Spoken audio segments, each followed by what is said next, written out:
Hola, Presidenta, muy buenos días.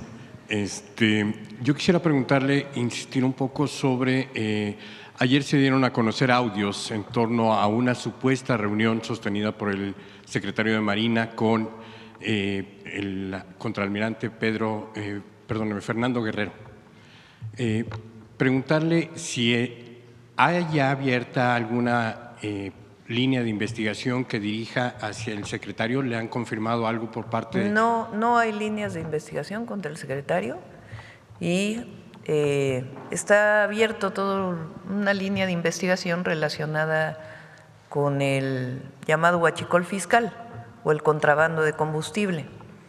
Hay todavía detenciones pendientes, hubo detenciones de algunos miembros de Marina, como ustedes saben, que el propio almirante denunció en su momento y sigue la investigación en la Fiscalía General de la República y hay que esperar a que continúe y que dé la información la Fiscalía. Y en este mismo sentido preguntarle en la cooperación que se tiene con Estados Unidos, porque también hay abiertas líneas de investigación en la Fiscalía de Estados Unidos, preguntarle si han pedido algún tipo de información a México, están colaborando de manera coordinada con ellos, y usted había mencionado que se iba a solicitar la extradición de personas involucradas en Estados Unidos porque tienen también procesos en México. Si nos pudieran ampliar un poco más la información sobre ello. Sí, son empresarios que se dedicaban a ser parte de la entrada de combustible sin pagar impuestos a México y hay solicitud de extradición de algunos empresarios y es la Fiscalía quien tiene que dar la información, si es que así se puede, en el marco de la investigación de los nombres de estos empresarios. ¿Son los Jensen? Entre otros. Y, Presidenta, también, bueno, desde septiembre le pedimos a la Secretaría de Hacienda que nos hiciera favor de actualizarnos el monto de las partidas o los hechos ilegales que hayan detectado, pero no nos ha proporcionado ninguna información. ¿Le han dicho a usted si se actualiza esos 600,000 millones que se habló en un principio, si ya cambiaron, han aumentado o se ha iniciado ya el proceso de recuperación de los 16,000 que estaban ya en proceso? Esta es una estimación, lo que dijo en su momento la Procuradora Fiscal. Eso es muy importante. ¿Cómo se hacen estas estimaciones? Pues la estimación del posible volumen de combustible que no pagó impuestos. Entre otras, ¿cómo se hacen estas estimaciones? Por ejemplo, del caso de Pemex, si hay una tendencia en la venta de combustibles de Pemex y cae esa tendencia, que no tenga que ver con lo que se llama el periodo. Por ejemplo, en enero se vende menos combustible normalmente que en diciembre. Entonces, no tiene que ver con esta estacionalidad, sino realmente con una tendencia en la disminución en algunos periodos. Así es que se hace la estimación en un trabajo coordinado con la Secretaría de Hacienda. Y siguen trabajando para poder estimar de qué monto se trató estos impuestos que no llegaron a pagarse por el contrabando de combustible. Y en su momento, cuando se tenga la información, por supuesto, se dará, y tiene que ver también con la investigación de la propia Fiscalía. Esto en cuanto hace a la estimación del monto global, pero la fiscal también habló de 16,000 millones querellados, es decir, ya estaban en litigio para la recuperación. Me gustaría saber si hay avance en ello. Pues la Fiscalía tendría que informar.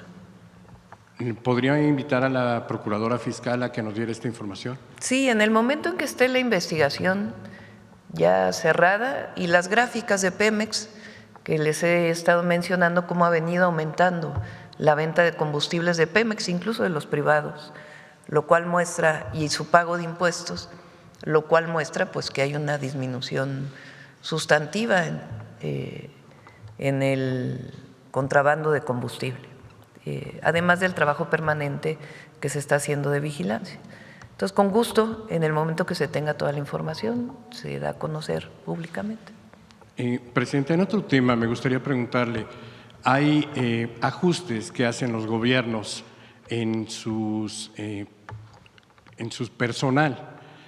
Algunos necesarios porque se trata de cambiar alguna política o dar un viraje en algún sentido que corresponda a la decisión administrativa. En otros, porque ellos deciden ir a competir hacia un cargo de elección popular o son invitados en otros gobiernos a participar. ¿Usted tiene en el corto o mediano plazo la vista de cambios en su gabinete? Por el momento no. Ninguno. No. Ok. Y también preguntarle relacionado con el tema del huachicol, si ha recibido por parte de Estados Unidos petición sobre información relacionada con algunos de los funcionarios mexicanos. No. Absolutamente. No. Y finalmente, Presidenta, preguntarle, esta próxima semana usted presentará la reforma electoral o la va a posponer un poco hacia marzo. El quizá? martes la voy a presentar, el martes de la próxima semana. Ok, muchas gracias, Presidenta. Gracias. Adelante. Vamos a ver. A ver el compañero que… Buenos días, Presidenta. Alonso Urrutia de La Jornada. Preguntarle qué fue lo que ocurrió ayer en el sistema de aduanas, esta falla que afectó. Se rompió un cable de fibra óptica. Entonces, al romperse el cable de fibra óptica, pues perdió la información durante un periodo de tiempo. Se arregló el cable, se están viendo las causas de qué fue lo que provocó este rompimiento y también la posibilidad de que haya cables paralelos que eviten que sucedan estas circunstancias. ¿No es muy vulnerable el sistema? Se está viendo la causa, no había ocurrido, se está viendo la causa de por qué se quebró la fibra óptica y al mismo tiempo pues algún esquema para tener un cable paralelo pues que permita que en caso de que se rompa uno pues siga la transmisión de Ahorita datos. no hay ningún sistema alternativo pues que evite este tipo de fallas que bueno tiene costos muy importantes, ¿no? Sí, evidentemente de inmediato inició pues el procedimiento para la reparación y repito nuevamente, se está viendo la causa y al mismo tiempo buscando un esquema para que haya un sistema paralelo que evite que sucedan estas circunstancias. Presidenta, ayer circuló un presunto proyecto de reforma electoral en donde se habla de incrementar a 508 No, es diputados. falso. Totalmente falso. Falso. Entonces, hasta el martes conoceremos. Sí.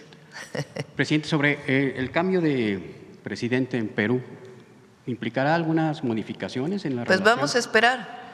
El presidente que se eligió ayer es del mismo partido de Pedro Castillo.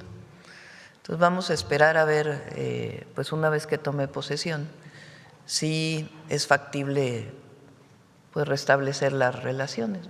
¿Podría México tener iniciativa o esperarán a No, que pues tiene que el ser de gobierno? ellos, porque ellos fueron los que rompieron relaciones con México.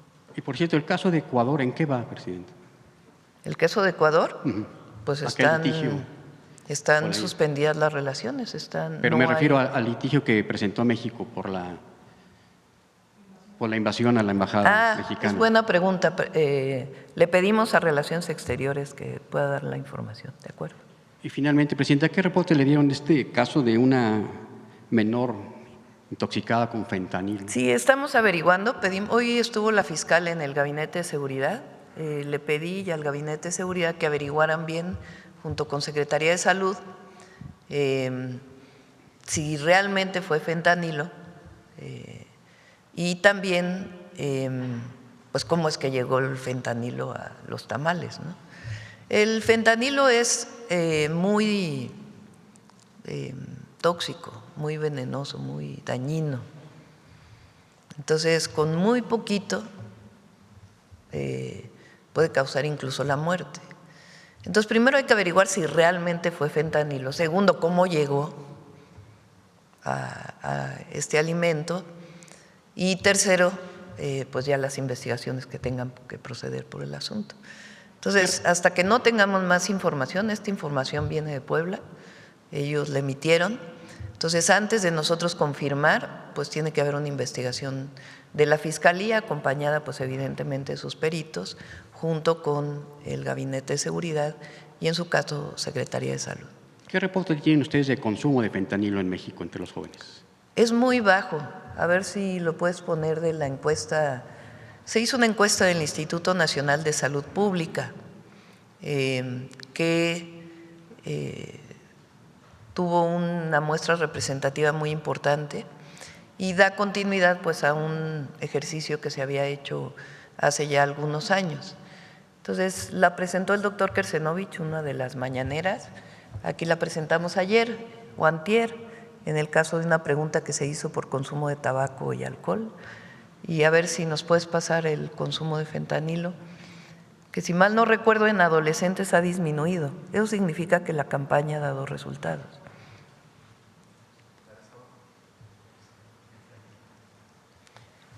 Prevalencia muy baja de consumo no médico, 0.2% alguna vez y 0.1% en el último año.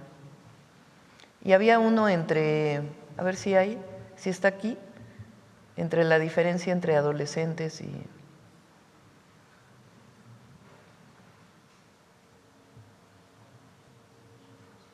Fíjate, en adolescentes la prevalencia, o bueno, el número de personas que lo consumen en adolescentes pasó de 0.6 a 0.5.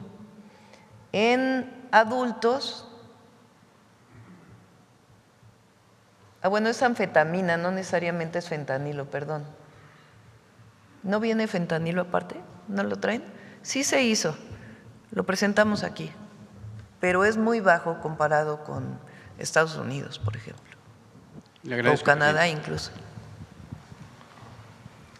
Bueno, vamos a ver.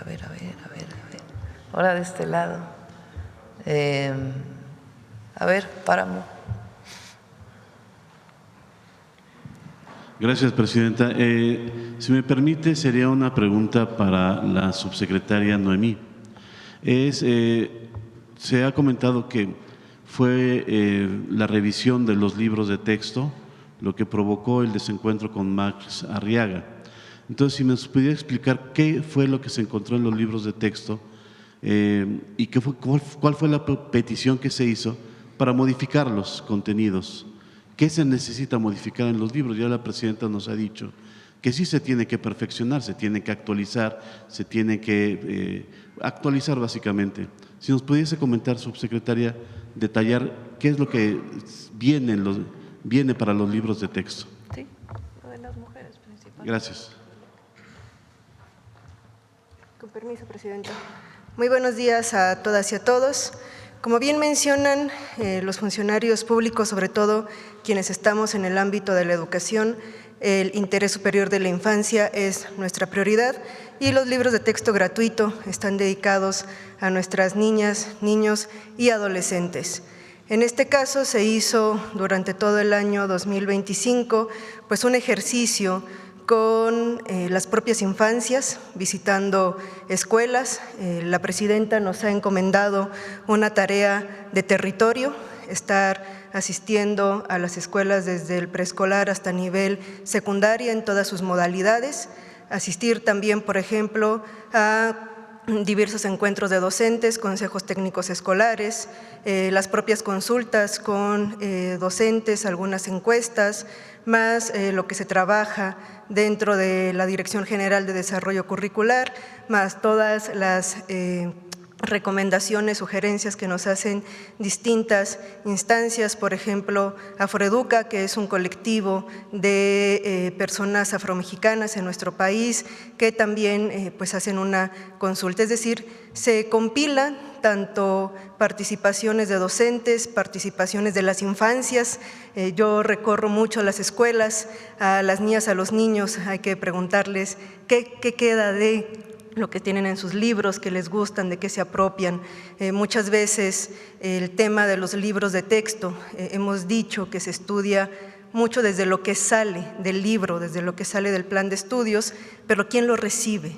cuál es el lenguaje, qué es lo que se apropia en nuestras infancias de los materiales que como Estado estamos obligados a garantizarles. Entonces, ese también es un tema muy importante, con qué se están quedando nuestras infancias de lo que por derecho les corresponde. Entonces, de toda esta compilación, de todo este trabajo que se hace tanto de docentes, estudiantes, academia, desarrollo curricular, pues se ha hecho una serie de observaciones que pueden ir, por ejemplo, desde una modificación en una imagen. En el caso, por ejemplo, de las afrodescendencias, nos decían que algunas imágenes pueden representarse sin una camisa. Entonces nos decían, bueno, tal vez muchas veces un estereotipo de las personas afrodescendientes es que todo el tiempo estamos sin camisa, ¿no? O sea, no es con una intención, pero muchas veces lo tenemos normalizado. Entonces son desde imágenes, tal vez en el propio uso del lenguaje, tal vez en la propia desarrollo en ese momento de la edad preescolar. En este caso, y también porque nosotros tenemos la obligación de garantizar la entrega de estos materiales, empezamos con primaria y también empezamos con preescolar, de secundaria no hemos concluido el trabajo, pero es eso, es una suma de distintas observaciones de todos los que estamos involucrados, porque esos son los libros de texto. Los libros de texto somos de todos y son de todos, es la suma de muchas voces y es la suma del trabajo de muchas instancias, personas y sobre todo, bueno, como refiero, sobre todo de nuestras niñas, niños y adolescentes, que es a quienes nos dirigimos. Gracias, subsecretaria. Estas modificaciones estarán listas hasta el siguiente ciclo escolar. Para nosotros garantizar que los libros de texto se entreguen, nada más para que dimensionemos, entregamos al año 155 millones de libros de texto. Por lo tanto, cada mes a partir de enero hacia el mes de junio se imprimen entre 28 y 30 millones de libros de texto al mes. Retrasarnos implica que no garanticemos la entrega al inicio del ciclo escolar y eso es algo que no nos podemos permitir. Es por eso que el trabajo de la revisión, de la edición y todo lo que implica el libro de texto lleva pues, importantes meses de trabajo. Los libros que van para el siguiente ciclo escolar 2026-2027 ya están en un proceso de impresión y de entrega. Estuvimos el pasado 12 de febrero ya en el banderazo porque estamos garantizando que estos libros de texto ya van camino a las escuelas, porque lo más importante es que iniciemos el ciclo escolar con nuestros materiales educativos. ¿Y estas modificaciones que se tendrían que hacer, se hicieron o van a tener que esperar? Estamos en el proceso de la incorporación. Como les mencionaba, nosotros tenemos que concluir con los materiales para poderle estar impresos antes del mes de enero. Es decir, si yo retrasábamos, bueno, todo el equipo también se involucra con Alitec, si retrasamos la impresión, no garantizamos la entrega al inicio del ciclo escolar. No podemos darnos ese lujo, no podemos fallarle a las niñas, niños y adolescentes. Por lo tanto, todo lo que son sugerencias, observaciones, se trabajan previo a un ciclo escolar. Y la solicitud que habían hecho los profesores de las guías para poder aplicar ciertas asignaturas, ¿también se logró hacer estos materiales? Esto es un tema muy importante. Esas guías se diseñaron en el año 2024. Fue una solicitud de la administración anterior. Recordemos que nuestro plan de estudios entra en vigencia, nuestro plan de estudios para preescolar, primaria y secundaria 2022. En el año 2023, algunas de estas voces de los profesores decían, vamos también a fortalecer e implementar la nueva escuela mexicana. Por lo tanto, si ustedes ingresan a la página de la Subsecretaría de Educación Básica, no solamente van a encontrar los cuadernillos de matemáticas, van a encontrar, por ejemplo, de bienestar socioemocional, de educación artística, del fomento a la lectoescritura, de educación artística, es decir, fueron diversos los cuadernillos que se implementaron. ¿Qué sucedió? Que muchos de estos materiales se quedaron alojados en la página y nada más se quedaron en una edición digital. ¿Qué es lo que nos demandan nuestras maestras y maestros? Que esos materiales también se impriman. Por lo tanto, fueron diseñados y publicados en entre enero y agosto de 2024, es decir, es un trabajo de la administración anterior, no correspondería a nosotros atribuirnos ese gran trabajo que se había hecho. ¿Qué hicimos en esta ocasión? Garantizar y buscar que esos materiales se imprimieran, y entre ellos están los cuadernillos de matemáticas de la fase 3, 4 y 5 que están llegando a nuestras escuelas. Algo muy importante y que también me gustaría destacar es que el plan y programas de estudio están llegando de manera impresa ya a nuestras escuelas para que las y los maestros pues tengan también la nueva escuela mexicana en sus manos. No es lo mismo leer de manera virtual que tener nuestros materiales impresos. Muchas gracias, subsecretaria. Gracias. Permiso, Presidenta. Presidenta, nada más, si tiene una actualización de las investigaciones que se han llevado a cabo en Puebla tras el hecho violento que ocurrió fuera de un bar en la zona de Angelópolis en la semana pasada. A ver si el Gabinete de Seguridad también puede informar. Muchas gracias. Sí. Vamos con otra pregunta sobre el tema. A ver, la compañera.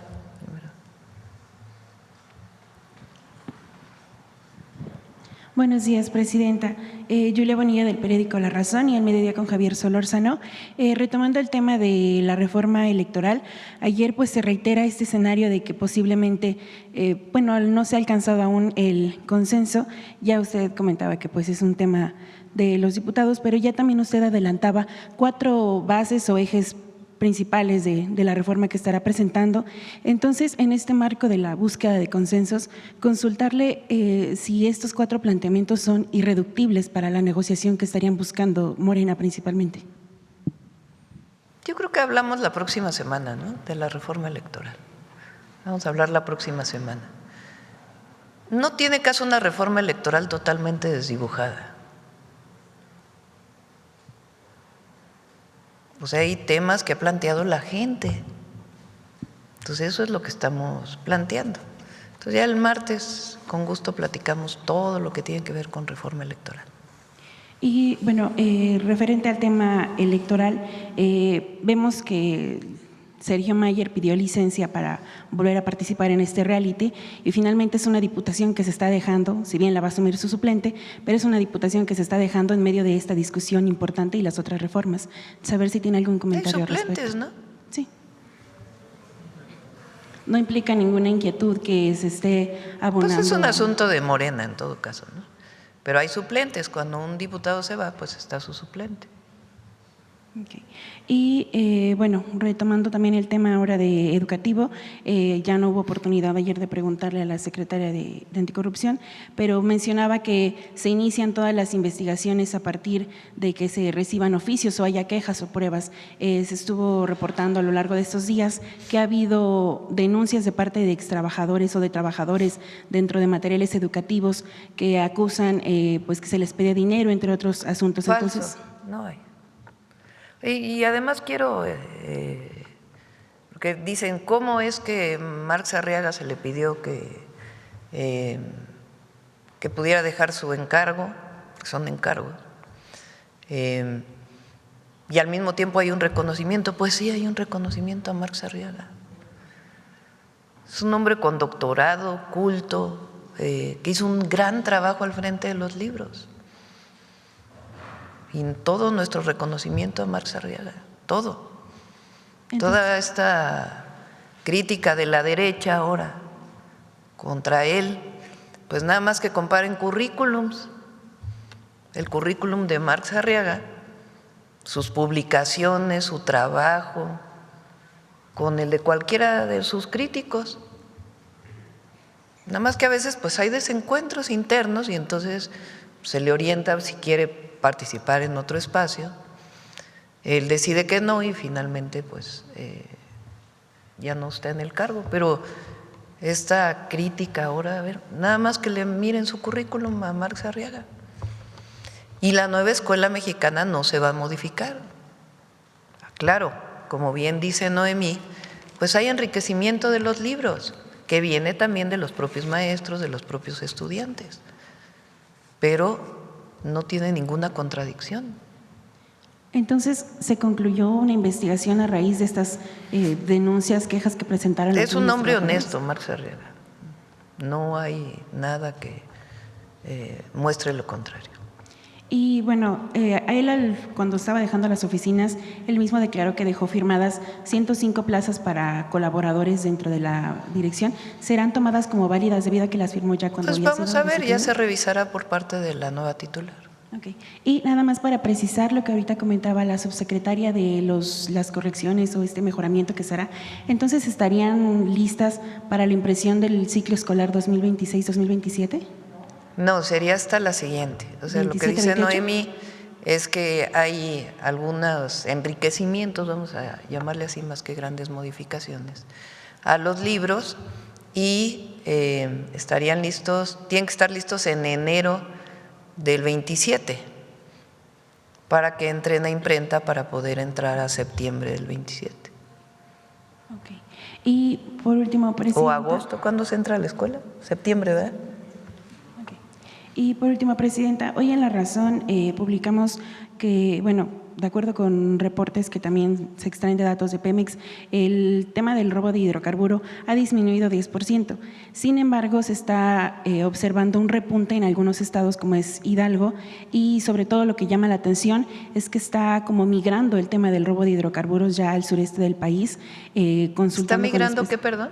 el tema del robo de hidrocarburo, es decir, se ha concentrado históricamente en esta zona de Hidalgo, Jalisco, etcétera, y ahora, bueno, lo que se está observando es que está habiendo un repunte bastante importante de hasta 300% en el estado de Tabasco, en la región sureste del país. Entonces, a ver si ustedes tienen observado este fenómeno del robo.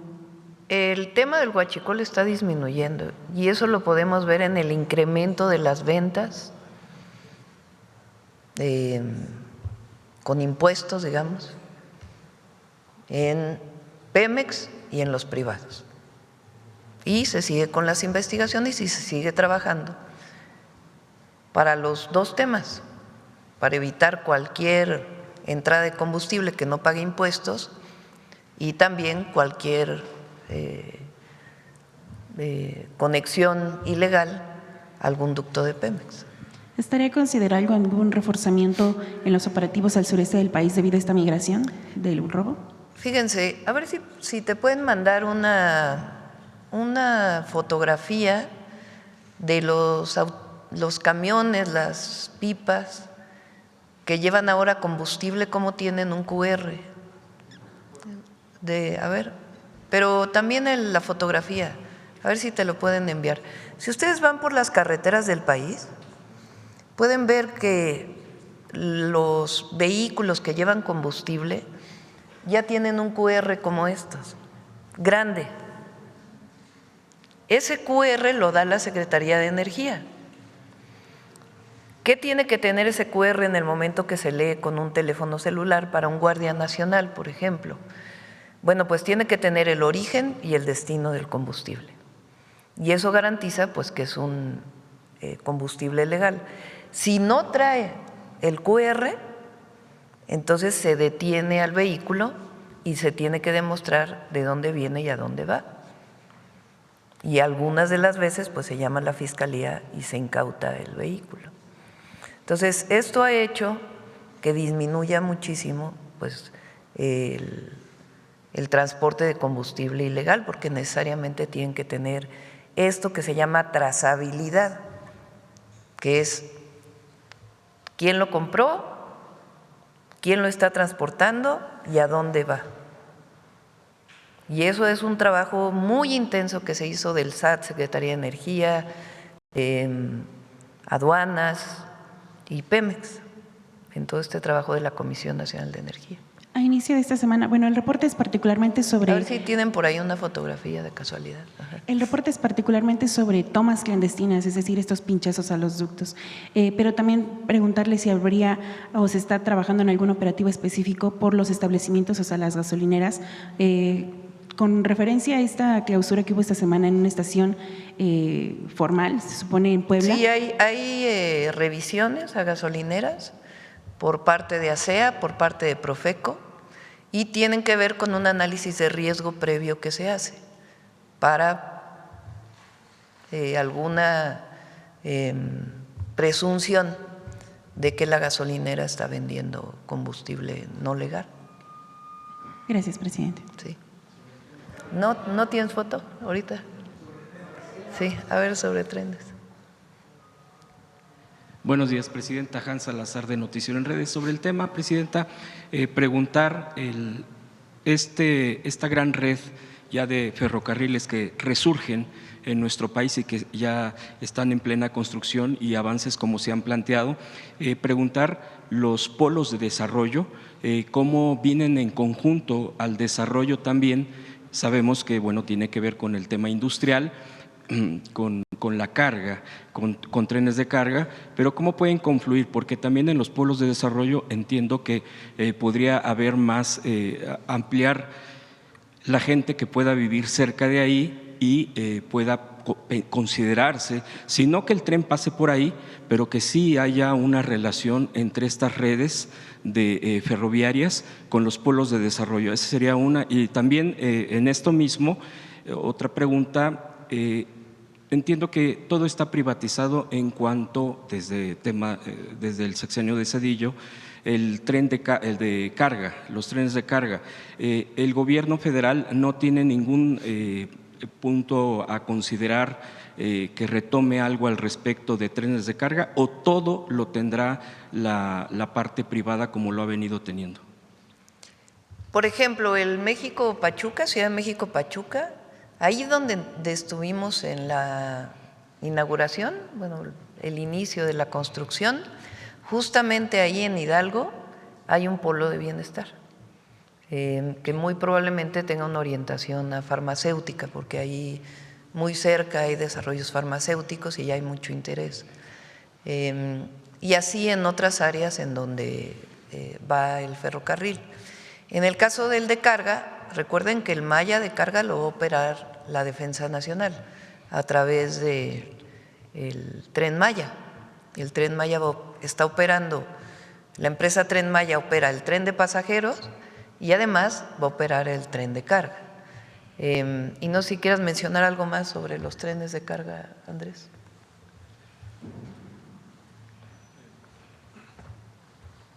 Sí, en el caso de los trenes de carga, como ya lo comentó en una ocasión anterior la presidenta, hay un proceso en la Comisión Nacional Antimonopolios que tiene que ver con la regulación que hay para que haya más competencia en el sector y para que mejore realmente la atención a usuarios y clientes. Ese es un proceso que inició la Comisión Nacional Antimonopolios hace tiempo, que tiene una fase de investigación y que sigue en ese proceso para ver realmente cuáles son las medidas y cuáles son las recomendaciones que se hagan, ya sea al Poder Legislativo o a la agencia, en su caso, por ser un sector regulado y mejorar las condiciones de competencia. Gracias. De hecho, también entiendo que entraría igual como lo Pero puede operar. Ahora, ¿qué fue lo que pasó? Concesionaron las vías, no solo el servicio. Sí. Ese es pues uno de los grandes temas. La concesión del tren de carga, que fue una barbaridad, esa privatización, porque si el tren de pasajeros pudiera tener algún problema de rentabilidad, que ya saben que eso pues siempre es subjetivo, ¿verdad? Porque transportar pasajeros de un lugar a otro, podrían decir, por ejemplo, el metro de la Ciudad de México no es rentable porque está subsidiado el boleto. Pues ¿cómo no va a ser? Imagínense que no hubiera metro en la Ciudad de México, ¿verdad? Entonces todo depende cómo se analice. Nosotros lo vemos desde una perspectiva de servicio y de desarrollo regional. Pero bueno, supónganse que alguien dijera, bueno, el tren de pasajeros tiene más problema para que se recupere la inversión que se hizo o para que opere sin necesidad de una aportación adicional por parte de los recursos públicos. Pero el tren de carga es hiperrentable, tiene ganancias muy importantes. Entonces, el privatizarlo, pues fue privatizar algo que además se construyó y fue nacionalizado en su momento, que era público y después se privatiza para el beneficio de un privado. Entonces, para empezar eso. Pero después se concesionaron las vías, no solo el servicio. Podría haber sido, por ejemplo, que las vías se quedaran como parte del Estado y en todo caso concesionas el servicio. No, concesionaron todo a muchísimos años.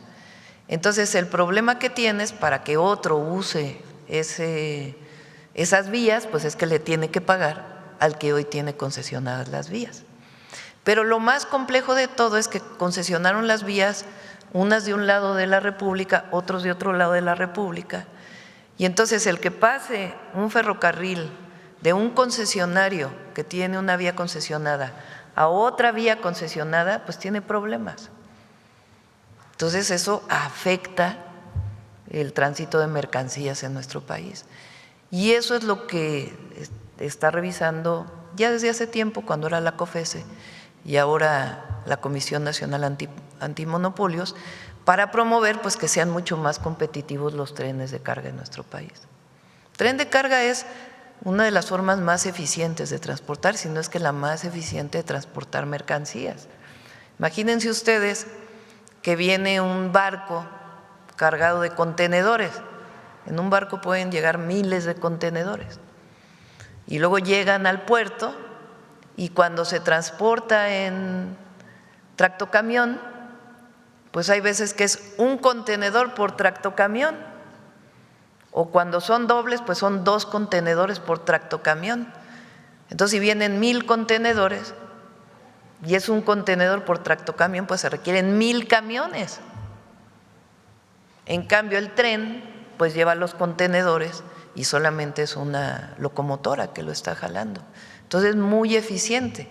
Pero en México tienen que ser más competitivos porque la manera en que se privatizó, pues en realidad pues genera muchas ganancias y no hay los beneficios que pudiera tener.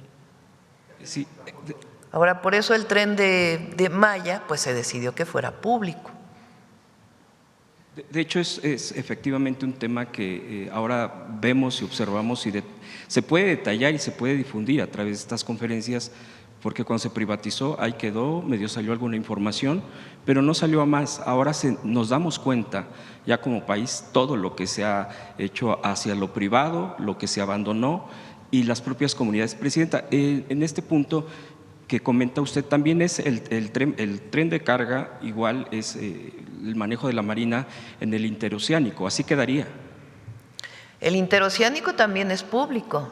Digo, y así quedaría también, esa es la idea, que lo siga manejando la Marina. Sí, como saben, el tren interoceánico después del accidente se está trabajando la Fiscalía y la Secretaría de Gobernación, la Comisión de Víctimas, para poder hacer la reparación integral del daño de todos los que viajaban en el tren. Van muy avanzados en la comunicación con todas las familias, incluso ya en la aceptación de la reparación del daño de la mayoría de ellas. Y al mismo tiempo, Andrés pues ya muy pronto publicará su revisión como agencia reguladora. Tiene que cerrar también la investigación de la Fiscalía, porque dieron un primer avance, pero tiene que cerrar. Y también ya está una empresa internacional, no sé si quieras platicar eso, trabajando en la certificación del tren, que va a dar una serie de recomendaciones. Sí, de hecho, la empresa que le llamamos un tercero independiente, porque el objetivo es que sea una empresa que, digamos, no tenga una relación con las partes en términos de cómo elabora sus documentos, lo hace en colaboración en términos de conocer bien todas las características del servicio, la infraestructura, etcétera, ya empezó a trabajar. Entonces, hace unos días incluso salió una nota de periódico que decía que habían visto los trenes haciendo pruebas. Son parte del trabajo que se está haciendo para primero tener una evaluación de las características del servicio, después tener un conjunto de recomendaciones implementarse en todos los componentes que tiene el sistema ferroviario, desde la operación, cómo es el servicio usuario, cómo son los vehículos, cómo se atiende, todo realmente de forma integral. Y después tener un seguimiento a la implementación de esas recomendaciones.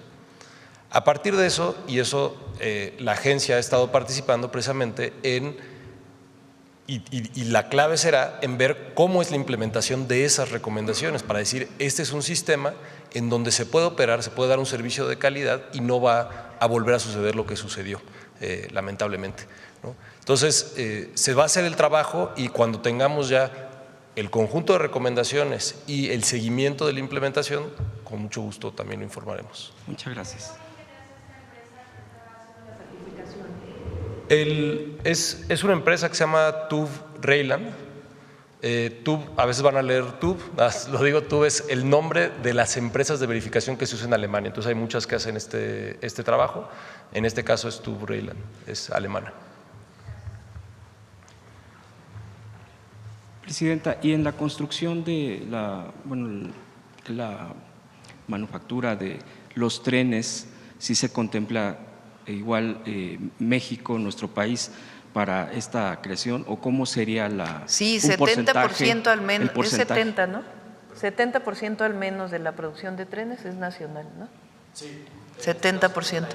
76%. Sí, casi el 80%. Sí. En el caso del tren Ciudad de México-Pachuca, es la empresa CRRC, es una empresa de origen chino, fue la que hizo los trenes del metro. Ellos ya tienen una planta en el Estado de México y están ampliando su planta para poder producir estos trenes que tienen esta condición.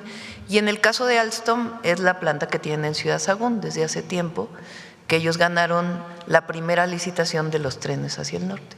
Perfecto. Otro tema, Presidenta, muy breve, es preguntarle sobre Correos de México. La venta de comercio en línea ha aumentado exponencialmente, incluso a partir de la pandemia, pues por la misma circunstancia, creció tremendamente en todos los sentidos. Hay plataformas y las conocemos todos, pero también hay venta en línea o a través de redes o las propias plataformas, y que el traslado o el envío de los productos que se venden, pues de la gente que hace este comercio, pues lo hace a través de paquetería, pero perteneciente a Correos de México, porque pues es lo más económico, pero además no deja de ser también eficiente en sus propios tiempos, por supuesto, porque sabemos que tiene otro tipo de logística, otro tipo de costo. No es lo mismo que uno pague 60 pesos, por ejemplo, para enviar un paquete a algún estado de la República. Esto en Correos de México, preguntarle, ¿hay modernización al respecto? Se ha mantenido, porque también los gobiernos anteriores lo que querían eran prácticamente desaparecerla o privatizarla o irla vendiendo, etcétera. ¿Cuál es el tema ahí en Correos de México, Presidenta? Bueno, desde la administración anterior, desde el gobierno del presidente López Obrador, estuvo ahí Rocío Bárcena, que hoy está en Secretaría de Gobernación, y ella hizo un trabajo muy importante para recuperar, digamos, los clientes de correos, sobre todo los gobiernos. Sí. Por ejemplo, cuando nosotros llegamos al gobierno, ya no se usaba Correos de México, sino se usaba una empresa privada para distribuir las boletas de predial, de agua, etcétera. Entonces, Rocío nos fue a ver y dijo, a ver, pues, ¿por qué no cambian el contrato y que sea Correos de México? Entonces, ese trabajo lo hizo ella y con eso empezó a modernizarse, se compraron nuevas motocicletas, vehículos, etcétera. Ahora está ahí Violeta Abreu y está en ese proceso también de modernización, tanto de sus sistemas como de lugares de almacenamiento y de compra de vehículos principalmente, y en todo el proceso logístico. Y sí, el objetivo es modernizar todavía más y que tenga mayor alcance Correos de México. Por último, Presidenta, el tema de la CONADE, se va a presentar el día de hoy un plan para alto rendimiento. Entiendo yo, por lo que he estado revisando, no había habido esta presentación de un plan de este tipo y no había aún antes de esto, de cómo se está planteando, y tan solo hay que mirar al fin de semana. Este fin de semana han ganado pues deportistas, nuestros deportistas, pues muchas medallas, por ejemplo, 3 medallas en la Copa Mundial de Natación Artística, 43 en la Serie Mundial de Tiro con Arco, Isaac del Toro que va nuevamente ganando una carrera. Son deportistas dedicados por completo y que se ha visto ese resultado. Bueno, siempre ha habido un resultado por parte de los deportistas cuando se meten, cuando buscan, y que ahorita se esté presentando ese plan. ¿Qué expectativa se tiene en este sentido para el deporte, Presidenta? Esa sería mi última pregunta. Pues está haciendo muy buen trabajo Rommel, es muy hiperactivo también. Tenemos varios compañeros hiperactivos. Él ha buscado un mecanismo en que nuestros atletas puedan ir a más competencias. Eso los foguea y pues tienen mejores resultados en su momento en campeonatos mundiales o en olimpiadas. A veces tiene pocos recursos y de todas maneras hace compromisos, busca la manera de resolver y después con la burocracia en el gobierno tarda en salir el pago que tiene que ver con ello y busca la manera siempre dentro de la norma de resolver los problemas. Entonces, eso ha permitido también que se tengan más medallas. No sé si por ahí teníamos el lunes, lo íbamos a pasar de varios… incluyendo las de invierno, sí. Por ejemplo, este joven de patinaje sí, es fantástico. Sí, a ver si tienes… Y hubo varios mundiales en donde hubo muy buenos resultados. A ver si lo pasas.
Un aplauso.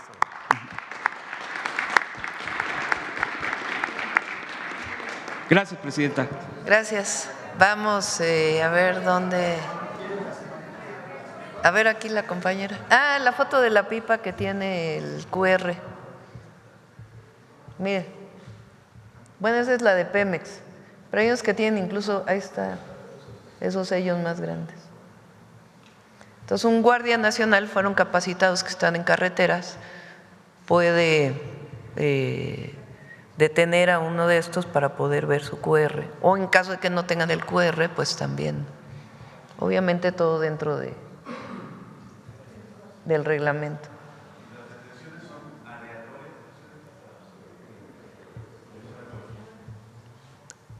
Sí, es aleatorio.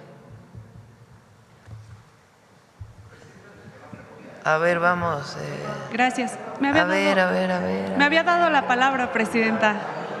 Sí, perdón. Gracias, buenos días. Me distraje. Sí. Aurora Castillejos, del Sistema Público de Radiodifusión del Estado Mexicano, Canal 14. Mandataria, preguntarle, nos hablan de estas vías, estas nuevas vías que se están dando, ampliación, ¿cómo está beneficiando a la población? ¿Qué les dice la gente que vive cerca de estas zonas? ¿Cómo les está beneficiando? Bueno, no sé si quieras, Néstor, la gente cómo está recibiendo el tren, tú que estás ahí en campo. Con su permiso, Presidenta. Pues como decía la secretaria Edna, la verdad es que el proyecto tiene entusiasmada a la gente. Muchas comunidades, como ya señalaba la Presidenta, quedaron pues muy cercanas a las vías del tren, y cuando se privatizaron y se quitaron los trenes de pasajeros, se quedaron aisladas. Entonces, el regreso de los trenes de pasajeros tiene muy entusiasmada a la gente. Prácticamente quieren estaciones como si fuera el metro, a cada 3, 4 kilómetros. Eso, por supuesto, lo define la Agencia de Trenes y Transporte Público Integrado junto con el agrupamiento de ingenieros, pero la realidad es que la gente está muy entusiasmada y muy contenta con la obra. Eso nos ha ayudado mucho a la liberación del derecho de vía y a que haya esta paciencia y coordinación ahora que ya tenemos las obras avanzando. La verdad es que mucho entusiasmo en torno al tren, más bien están, además de las estaciones, queriendo saber cuándo ya van a poder subirse. Gracias. Además, sobre estos trenes que llegan o comparten ruta con la Ciudad de México, saber si la tarjeta de movilidad integrada va a funcionar para… Esa es buena pregunta. No sé, Andrés. ¿Sí? A ver. Justo, bueno, ya tenemos un primer ejemplo de que ha funcionado bien. En el caso del Insurgente, se puede usar la tarjeta de movilidad integrada de la Ciudad de México. De hecho, si ven la tarjeta, tal vez fue como muy gradual, pero en las tarjetas ya aparece el logo del Insurgente. Y para la gente es muy fácil, es muy sencillo. La mayoría de los transbordos que están sucediendo en Observatorio son al metro. Entonces las personas que cargan su tarjeta en el metro la usan en el tren, que la cargan en el celular. De hecho, también la aplicación de la Ciudad de México ya tiene una tarjeta digital. Entonces ni siquiera necesitas comprar la tarjeta, sino simplemente bajas la aplicación de la Ciudad de México y ahí mismo la recargas. En el caso del tren al AIFA, en este momento estamos trabajando para que, y esto es en coordinación con la Dirección General de Ingenieros de Sedena, que probablemente está llevando a cabo la obra, estamos trabajando para que la tarjeta que actualmente se usa a Cuautitlán se pueda usar, que es como se planeó originalmente, pero también estamos trabajando para poder implementar el uso de la tarjeta de movilidad integrada hasta el AIFA. En los servicios que son más cercanos a la Ciudad de México es más evidente esa integración.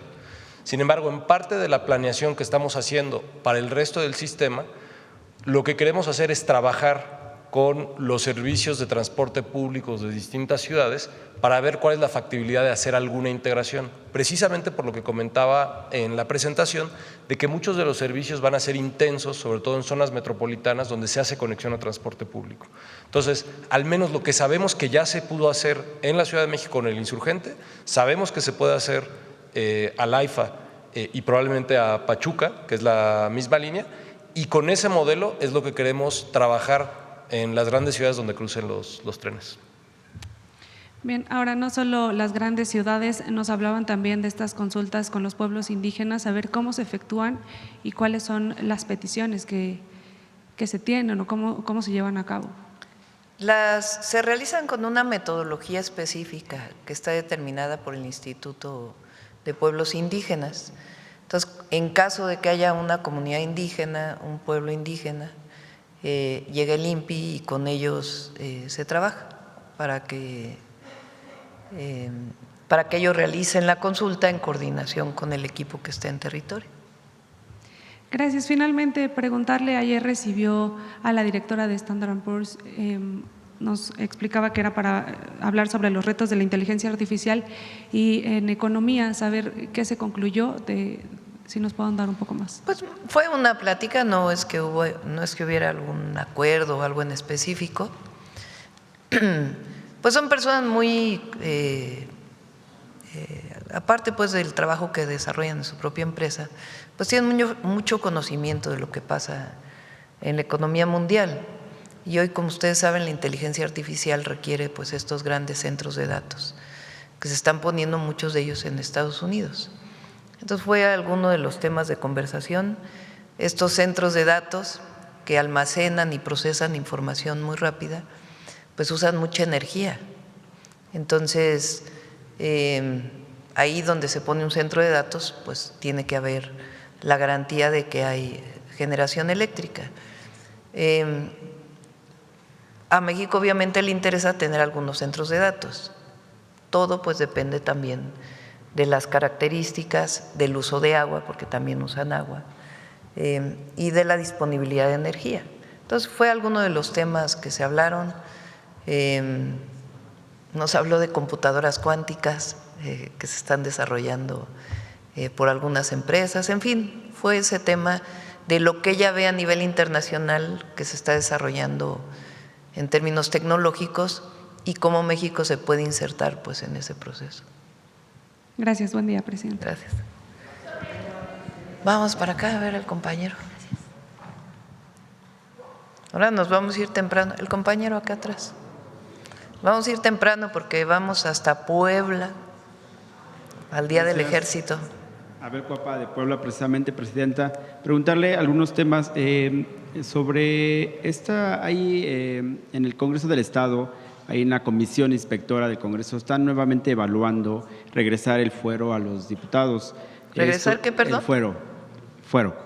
Ah. Esto usted ya lo había comentado previamente que se iba a quitar esto en la reforma electoral. ¿Cómo va esta propuesta que se está analizando allá en Puebla todavía en el Congreso del Estado?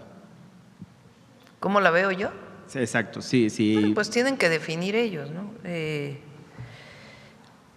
es el fuero? El fuero es una condición que tienen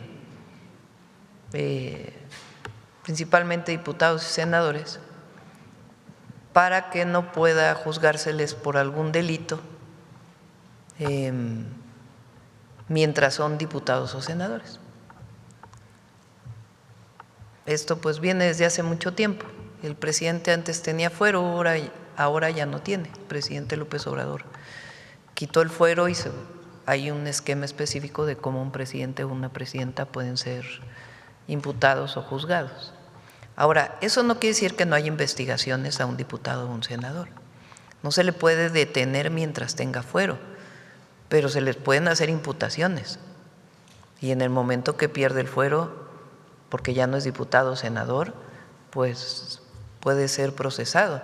Y el diputado o senador tiene que presentarse al Ministerio Público. Eso es muy importante, porque no le da impunidad en el sentido de que no se pueda hacer una investigación contra un legislador o una legisladora, sino sencillamente no se le puede detener mientras está cumpliendo sus funciones. Pero la persona pues tiene que contestar en caso de que haya imputaciones, ¿no? ¿Cómo puede hacerse? Pues la propia Cámara de Diputados y Senadores les tiene que quitar el fuero, la Cámara de Diputados les tiene que quitar el fuero para poder ser detenido en su caso, ¿no? Ese fue el caso de el entonces jefe de gobierno del Distrito Federal, cuando lo acusaron falsamente de haber violado un amparo al entonces jefe de gobierno López Obrador, y por eso lo desaforaron en la Cámara de Diputados, cuando en realidad era un tema político para que no participara en la elección del 2006. Entonces, bueno, pues tiene que determinarlo.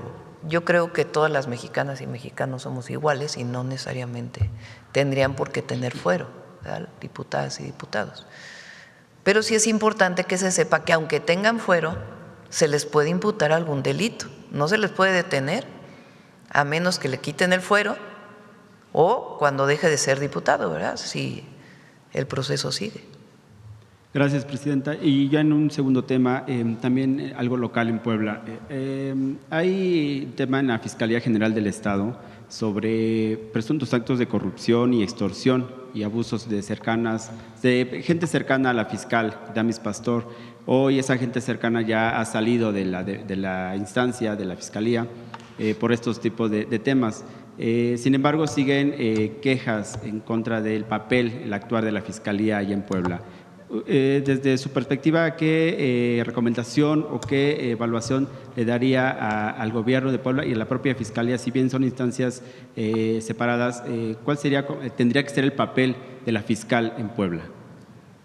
Bueno, no conozco en particular el tema, ¿no? Habría que tener más información.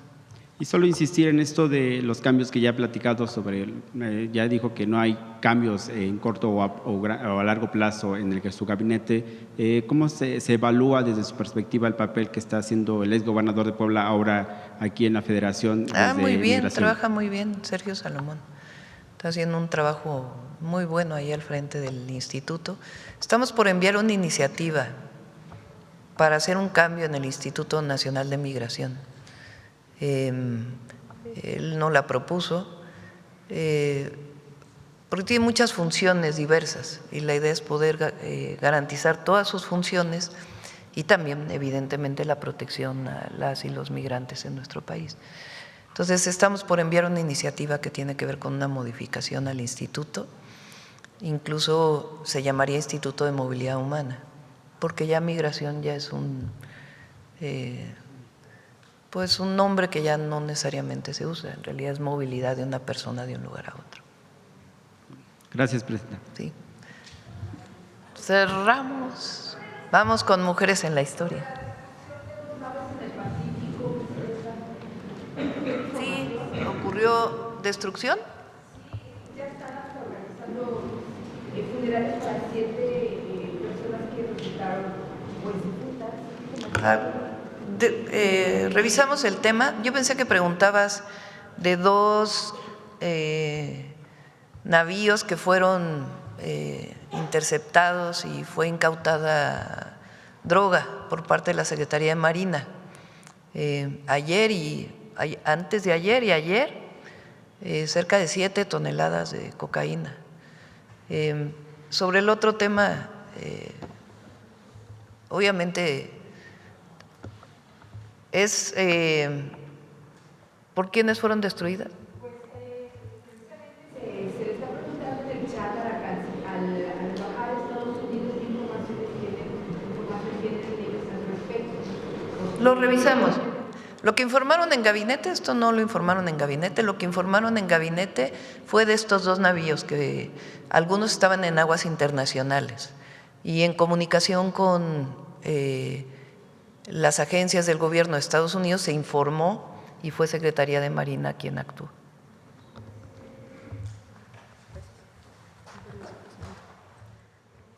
Buenos días a todas y a todos. El próximo sábado 21 de febrero se conmemora el Día Internacional de la Lengua Materna, con la finalidad de proteger el patrimonio inmaterial de la humanidad y preservar la diversidad cultural. Hoy, en Mujeres en la Historia, queremos abordar la participación de las mujeres indígenas como pilares en la preservación y transmisión de nuestras lenguas y sobre todo su revitalización. Como vimos en otra cápsula acerca de la Chichiguames, las mujeres indígenas son guardianas de nuestros saberes ancestrales y el día de hoy también son defensoras de nuestros derechos a través de la Cartilla de las Mujeres. Por favor.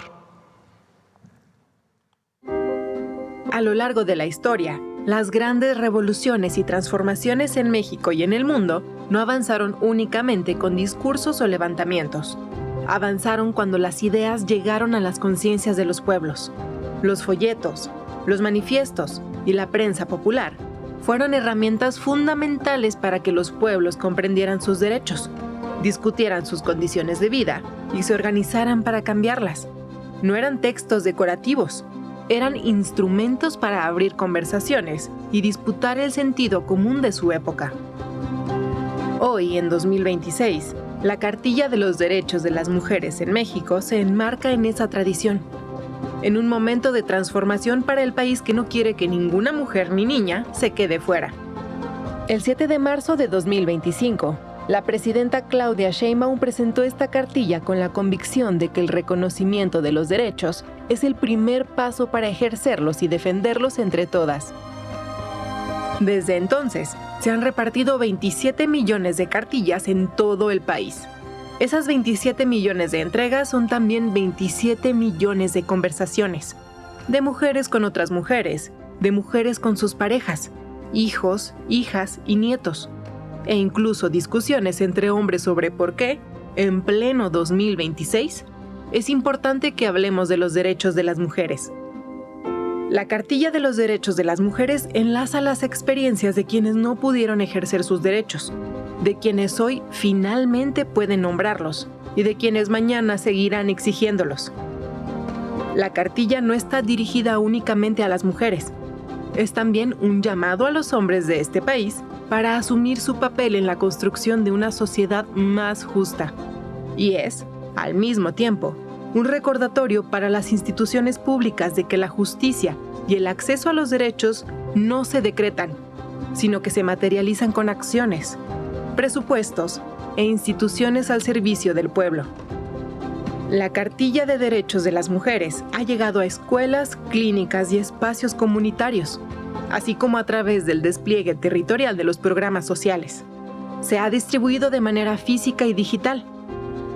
Sotubal ba juntas beso la junek umalte ba luz maltic México hasta el tojola bal ñañu ñasto nayeri ochkama naoka raramuli sokos poste shuk bayal kintiwash abshi ba comontic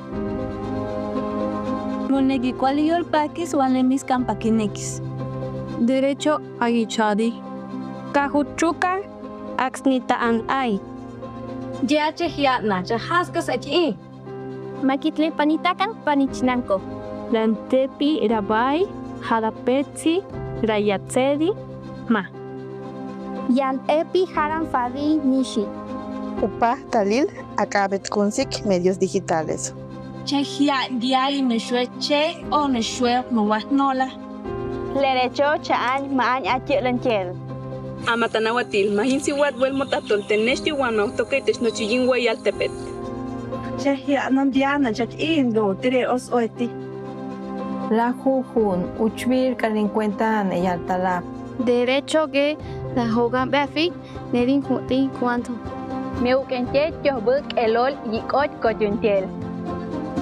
Haiti mi que chanu kun lokwanel batsamalek of ayuk leki laltik ahluf maltik México.